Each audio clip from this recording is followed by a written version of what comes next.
Малчин ардуудаа улс орон даяар өрнсөн соёлын довтлогоо хэрэгжүүлж нам засгийн тогтоол шийдвэрийг нэр хүндтэйгээр хүлээн авч манай багт ирсэн Далхаа тэргүүтэй ариун цэврийн комиссийн юм аа.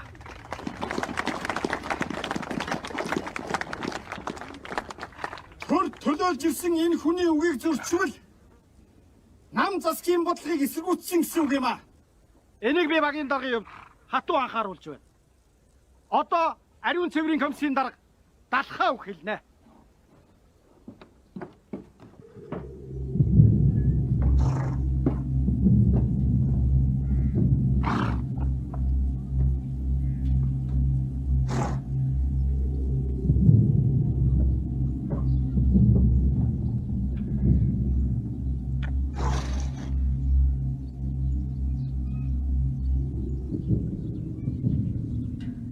Доктор!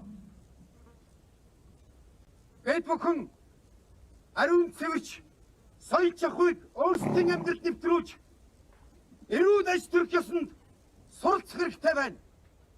Мачта соёлоор улам хүчтэй довтлогтой. Үүний тулд айл болгон хүнжилтөө энэ цагаан хэрэглийг хэрэглэх болно. Хүлээж болсон хүний чинь ингэж даванд ороод үсттэй. Энэ хүний гарт байгаа зүйл бол гойн гэсэг. Харин энэ бол сойц. Малчин бүр шүтээ угааж хэвшигтэй. Энийг арзаас нь дараа үлчиг юм ин. Амруугаа хийх юм бах та тэгээд. Автоматик. Одоо та бүхэн яаж хэрэглэхийг харцгаа.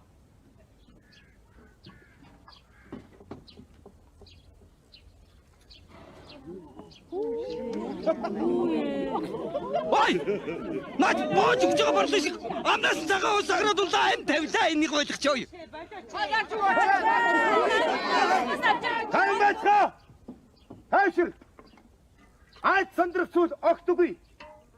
Харин ч та бүхний амны элдв өнөр сонрыг дарж цэвэр сайхан болгоно.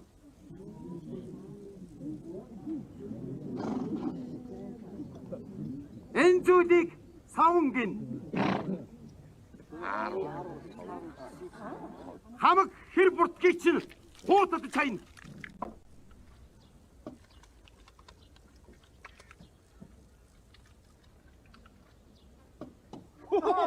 Эцэг чинь. Хэр буртаг айлгах биш. Хүүхэд бүр айлгачих юм биш үү? Чимээг байцгаа. Юу болоод байгаа юм бэ? Социалист аж төрх ёсны хамгийн том соёл бол усан дорох явдал. Тиймээс засгаас та бүхэнд энэ халуун усны байшинг барьж өгсөн.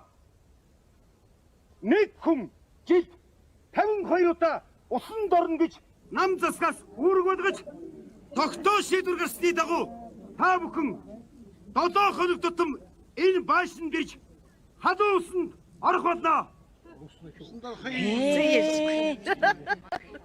Бөөсөд социализмын айсан одоо бүгдээрээ халуун усны газар руу явцгаана.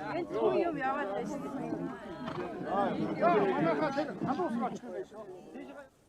Усанд оруулна гинөө.